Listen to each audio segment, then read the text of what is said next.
The global pandemic has been a particularly big challenge for the political leaderships and the governments in the country.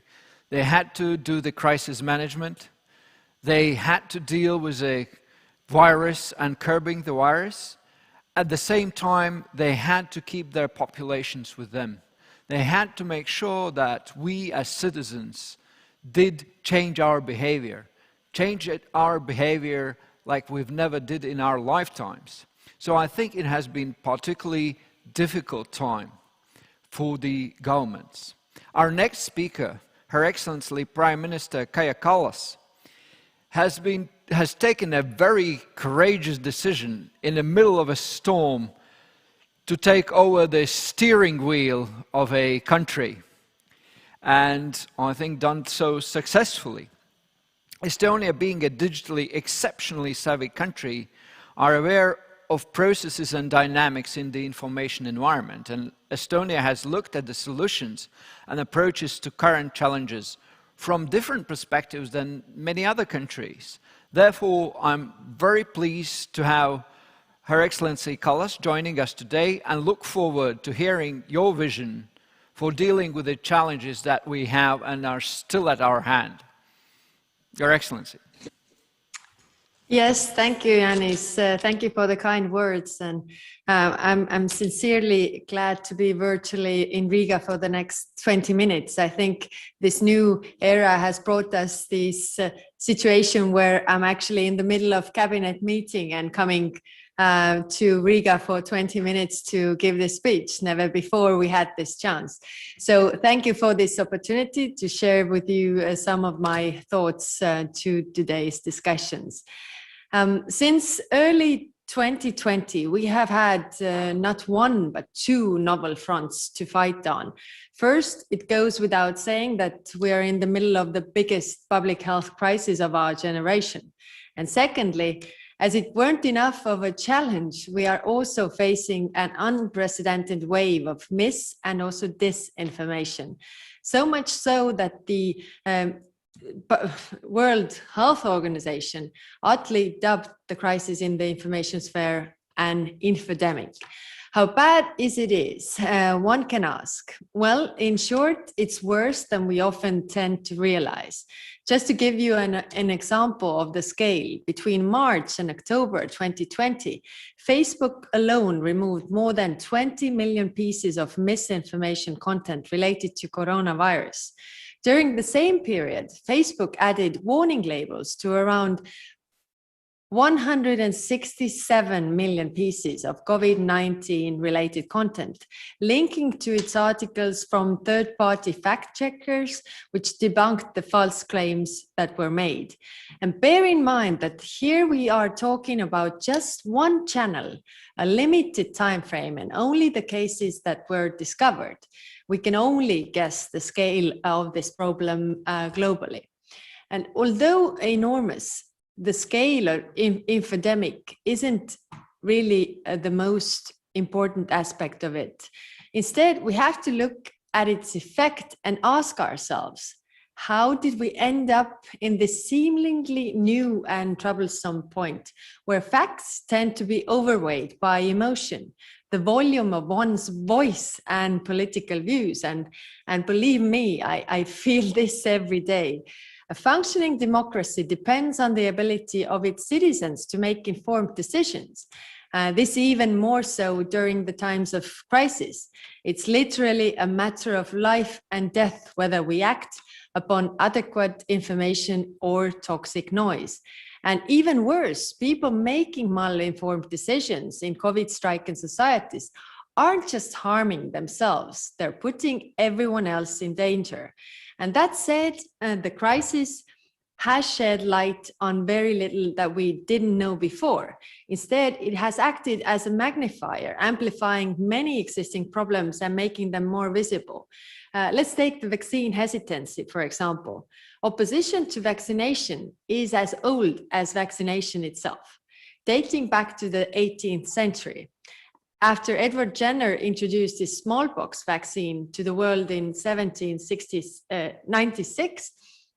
Skeptical voices were quick to follow, and some of them were worried about contaminating the human body with animal matter and deemed it as unchristian. Others, often generous competitors who had the other cures to offer, were quick to denounce Jenner's method as dangerous. And let's bear in mind that smallpox was arguably a much more horrible disease than COVID-19, killing almost every third who got infected and disfiguring and blinding a countless number of people on top of that. Taking that into account, it's really not surprising that we have a handful of people in all societies who are wary of COVID-19 vaccines. Another realization that was made crystal clear by the pandemic is that we just can't focus on foreign interference in the information sphere. The issue of domestic actors that peddle disinformation, be it for personal, financial, or political reasons, had been an elephant in the room for some time before the pandemic broke up. And it wouldn't be a stretch to argue that in some countries, domestic disinformation, especially when coming from leaders themselves, has been great menace, even greater menace than the foreign one. And it's a problem that calls for honest societal debates. What we deem to be acceptable in public discourse and where we draw the line. But the key to ending infodemic is empowering the people and increasing the resilience of our societies by doing that. It is the people whose decisions are the basis of our democracies, and empowering them is the key to reinforce trust in democracies and democratic institutions, but also scientists and experts in the situation of overabundance of information.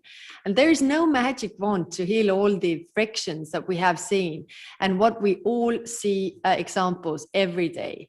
It needs consistency and patience to support our people, to give people back understanding and also trust. It is a step-by-step solution. Now let me bring some examples that we have done here in Estonia with the aim of empowering our own people. Firstly, empowering people means awareness raising and building media literacy. Simply put, we need to dissuade people from sharing COVID-19 related mis- and disinformation they encounter online and elsewhere. And in order to achieve that, our aim has been to empower the people, to provide them the tools that they can use themselves in order to raise their awareness and learn more how not to become another victim of infodemic. One such in Estonia is a web-based awareness raising platform called Disinfotest. It's both a platform to raise awareness, but also to test their media literacy levels. And it's a result of a truly whole of society approach, as it was created by the initiative of an NGO, supported both by private sector and government. And currently it has also been deployed for Georgia and in Ukraine as well. And ideally, such initiatives should be really game-like and entertaining as well. So this is where we will look next, because people like to play more than they like to focus on really serious subjects. Secondly, empowering people at the heat of the crisis means giving them opportunities to receive solid information from more channels than usually. In Estonia in 2020, it meant redesigning the business model of our governmental communication as such, as we needed to give our people more opportunities to get the information from the government from more channels. That said, we created a concept called single point of information, which enabled people to get information on the virus and on the restrictions on our way of life, but by phone, but also from several web pages and from Crisis Chatbot, which was designed by our startup community, and which such approached the vital question from the StratCom point of view was to ensure that the content of all those comms channels could be controlled from one single point, which was the comms war room of our governmental office. So the numbers that this concept enabled us to reach last year were impressive. And this way we filled the information void that otherwise could have been filled by somebody else. And thirdly, sometimes it would be the best idea to just empower the experts. For example, despite the intensive ongoing health crisis, the Estonian medical workers created their own fact-checking initiatives called Estonian Web Medics, which my government has strongly supported. And I'm really proud for the medical experts for having such energy for such an initiative. And the same goes for StratCom, COA, which has constantly provided valuable expertise throughout the crisis. And I would like to thank you all for the work that you have done for all the allies in Riga. So thank you, and I will stop here. Thank you, Madam Prime Minister. And you list an impressive number of different initiatives, how to engage public, how to solicit this societal interest to participate. But obviously one of the questions that also has been throughout today's discussion is that we talk to the audiences, but many times we talk to those that are already convinced, the ones that have been ready to listen to us. But during the pandemic, there are significant groups in our own population that have been kind of hiding themselves in their own information bubbles. Did you have any recipes how to reach out to those, how to convince them, or if not, how to make sure that their efforts to convince others would not be successful? This is a very good question, because as you say, we have the information bubbles that people live in. And when you talk to people who think like you, well, it's very hard to convince them. But I think the positive side of Estonia is that we are such a small country, which means that actually people write to the Prime Minister, people, write to the members of parliament, and they can even call them, directly. Which means that I had many letters like this that, I'm opposing this, and I'm saying that there's no such thing. I mean, really. And one by one tried to convince those people, who then said to their information bubble that, Prime Minister also confirmed that this is not true. But what surprised me the most is that how people really tend to believe everything that they are told without checking it, really. I'm like saying, where do you get this information? Why do you believe this, what is said in some social media? Why do you believe it so easily, and you don't really believe the public sources? Some years ago, we had a study about media literacy in Estonia. And what we saw there was that our people, especially the older people, are not so source critical as maybe some other parts of Europe. So they believe equally the national broadcasting as well as some social media site. And this is definitely a problem that we have to tackle. Indeed it is, but it is amplified, at least to a significant extent, by the state actors that are playing in this field and trying to promote different conspiracy theories, especially now as the vaccines have been rolling out, the vaccine wars. What do you think? How do we deal with these state actors that are trying to impact this landscape, the trust in the epidemiological solutions, to trust in the vaccine solutions, at the same time, I suppose, in their mind, weakening our societies? How should we deal with that? Yes, this is a challenge, because there are forces also in Estonia and probably in all societies that really peddle the disinformation for their own political purposes. I would say it's irresponsible regarding the whole society.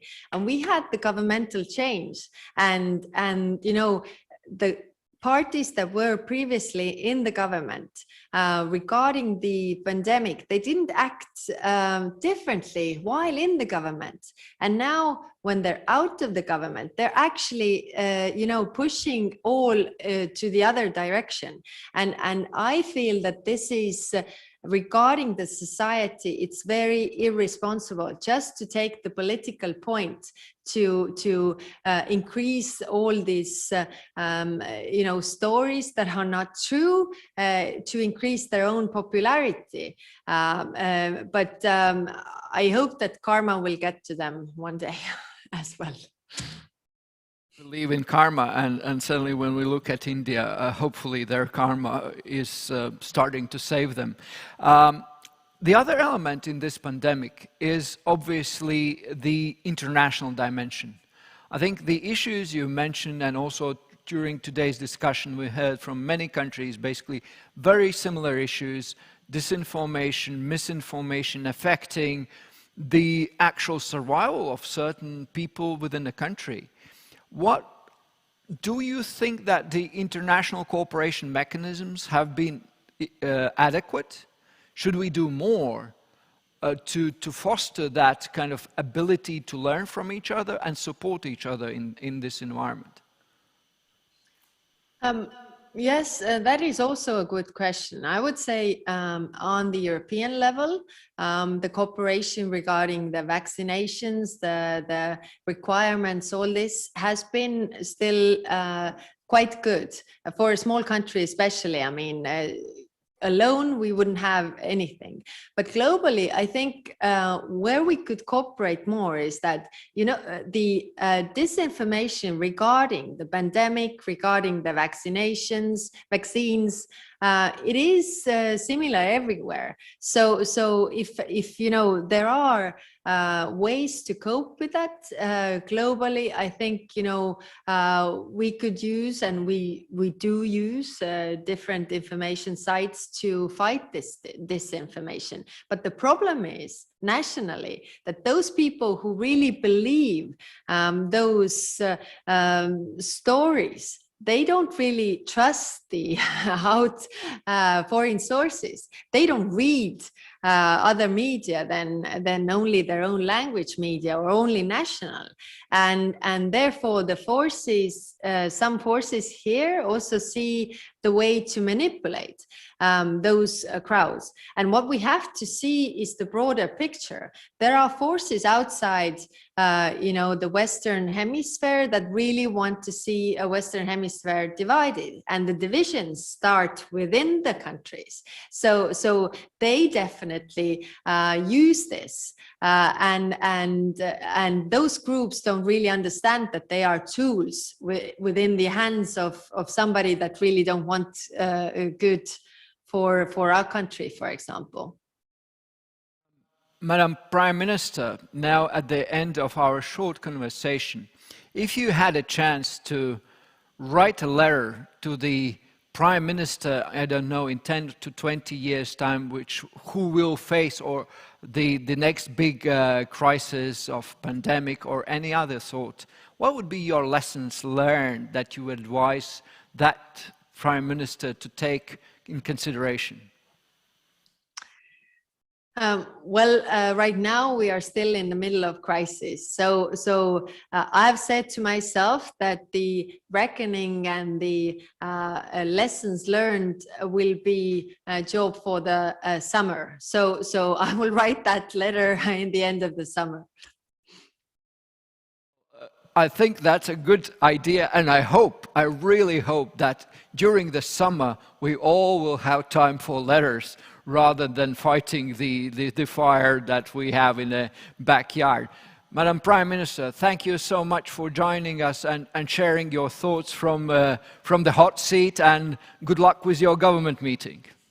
Yes, thank you very much, and all the best to you. Thank you.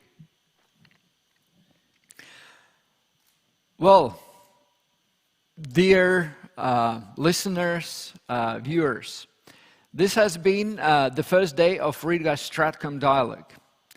I think, well, at least on our part, we are lucky and we're happy it went without major technical glitches, which is always an issue when you do these online conferences. So the infrastructure held up.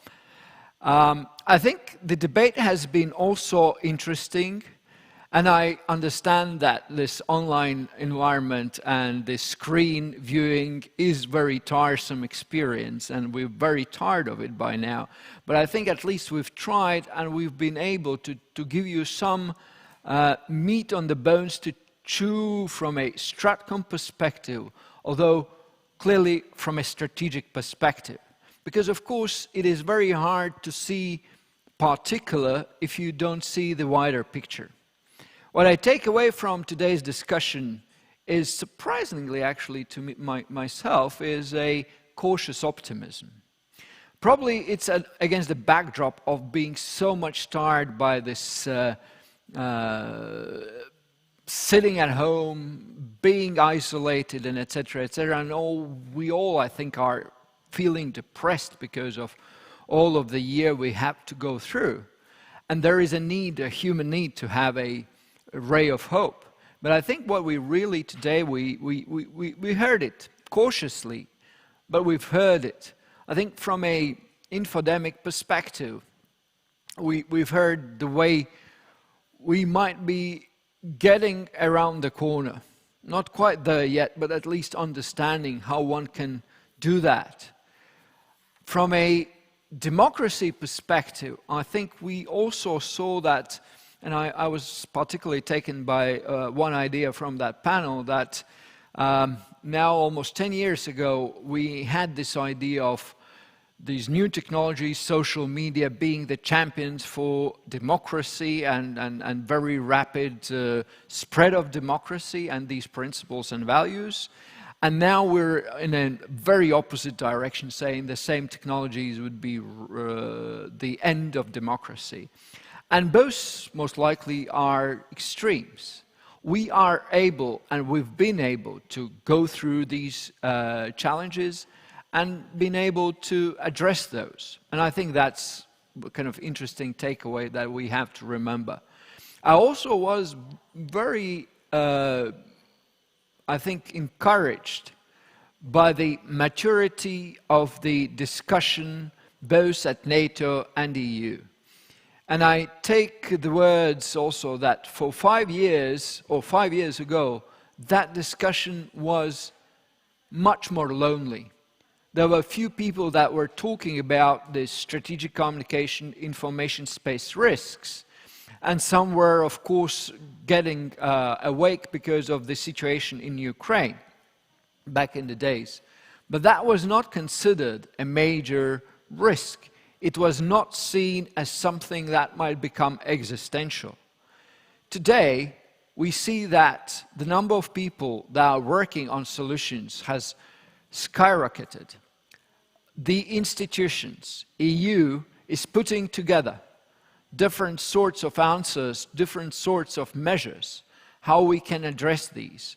NATO, as we've heard, is very much focused on preparing for the future challenges, both of a traditional kind as well as the ones that are emerging as we speak, including in the information space and cognitive realm. And I think that should be a cause for optimism. Is it enough? Certainly not. One thing that I think we still have not heard, and probably tomorrow we'll address it more when we talk about the importance of technology and how technology is revolutionizing this area. And here probably the revolution is not anymore the good word, because revolution happens and then it's over. I don't believe that will happen with the technology. I see it more as a new constant, new reality, so permanent revolution. Have we been prepared to face it year over again? The new challenge, new possibilities, new risks, and how we adapted our governance accordingly. I think that is still a question mark. How we as a practitioners introduced the good sides of these technologies for making our strategic communication as effective as it could be. And I think we are still some improvements are necessary in that. And ultimately, I think in a couple of discussions we've seen that the governance has to answer the question how to govern in a time when every one or next year you have a fundamental shift in the technological possibilities that affect many areas, but most importantly, information space and the way humans perceive the world around them. And that is, I think, something that still has to be answered. Thank you very much for tuning in. Thank you very much for staying with us. I hope for all of you in all 56 countries that people have joined our conversation. You've been able to enjoy the conversation, take something out of it, and I hope you come back and join us tomorrow for what will be a tremendous, lively, and enriching discussion. Thank you, and see you tomorrow.